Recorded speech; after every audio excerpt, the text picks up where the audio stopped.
मेरी शादी को 6 साल हो चुके हैं। मेरे पति आदित्य मेरे लिए हमेशा एक अच्छे साथी और दोस्त रहे हैं। हमारी शादी के शुरुआती दिन बेहद खूबसूरत थे। मैं खुद को भाग्यशाली मानती थी कि मुझे आदित्य जैसा जीवन साथी मिला। लेकिन एक वक्त ऐसा आया जब हमारी शादी बिखरने की कगार पर थी। यह मेरी कहानी है, हमारे रिश्ते को टूटने से बचाने और एक नई शुरुआत करने की। मेरी शादी हुई थी तब मैं और आदित्य एक दूसरे के बिना रह नहीं पाते थे।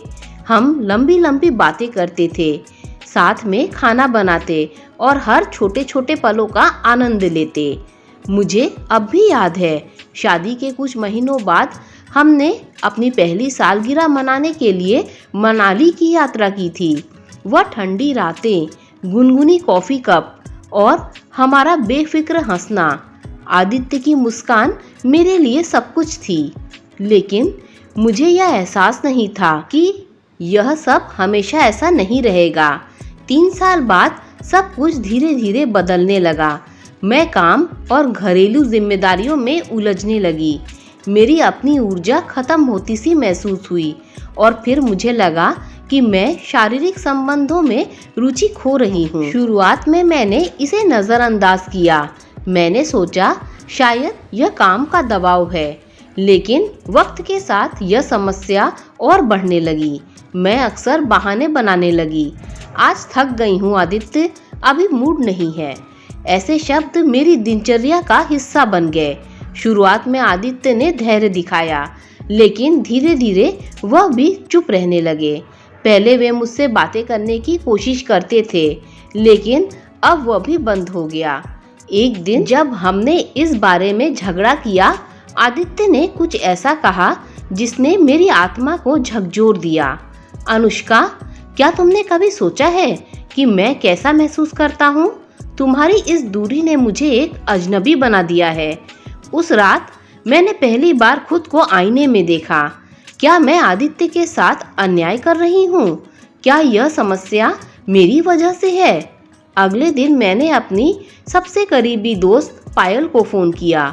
पायल मेरी स्कूल की दोस्त थी और अब एक डॉक्टर थी।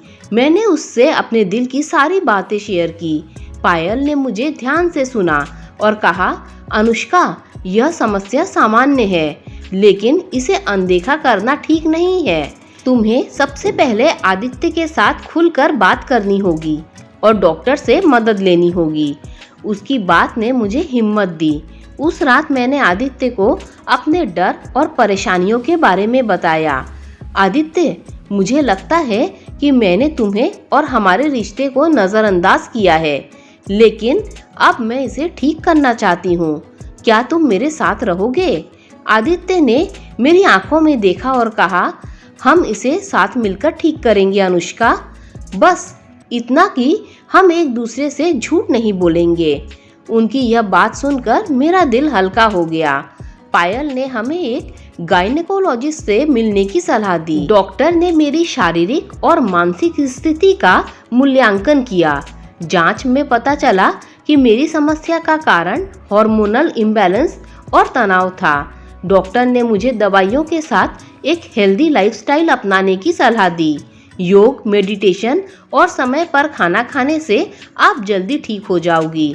साथ ही उन्होंने हमें कपल काउंसलिंग का सुझाव भी दिया। काउंसलिंग के दौरान हमने कई नई बातें सीखी। काउंसलर ने हमें हर दिन एक दूसरे के लिए थैंक यू नोट लिखने को कहा और छोटी छोटी खुशियां बांटने के लिए कहा। हमने अपनी दिनचर्या में छोटे छोटे बदलाव करना शुरू कर दिए। मैं और आदित्य सुबह की सैर पर जाने लगे। हम साथ में खाना बनाते और बैठकर पुराने मज़ेदार किस्से याद करते।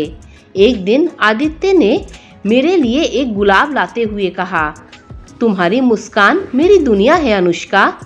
उस पल मैंने महसूस किया कि हम फिर से करीब आ रहे हैं। योग और मेडिटेशन ने मेरी मानसिक स्थिति को बेहतर बनाया।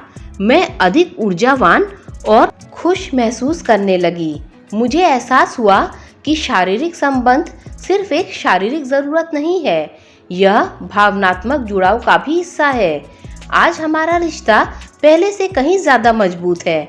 हमने अपने रिश्ते को बर्बाद होने से बचा लिया। दोस्तों, अनुष्का की इस कहानी से मैंने सीखा कि किसी भी समस्या को छिपाने की बजाय उसे हल करने की कोशिश करनी चाहिए, क्योंकि प्यार और विश्वास से हर मुश्किल को दूर किया जा सकता है।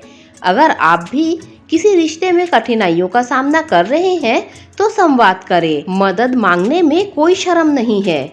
एक मजबूत रिश्ता हमेशा दो लोगों की समान कोशिशों से बनता है। दोस्तों, अगर वीडियो अच्छी लगी हो तो लाइक शेयर सब्सक्राइब कीजिए। Thanks for watching this video.